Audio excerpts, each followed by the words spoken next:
陈世俊，你有老公啊？啊，自己没有老公，还是干嘛嘲笑别人有老公？怎么的呀？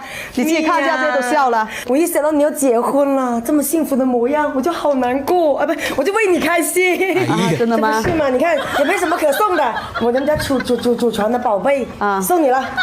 既然你那么这送别看啊。后面那几个谁呀？没有，你都是老熟人，老熟人，这个我说了，相爱没有那么容易，每个人有他的脾气，过了爱做梦的年纪，轰轰烈烈不如平静，幸福没有那么容易，才会。别老为我操心了，这一天天的，今天结婚了啊，不求婚了，唱点好的，唱点开心的，行不行？唱点开心是吧？你们好，你们从哪来的这个？我老公来了，哎呀，老公来了，进来了。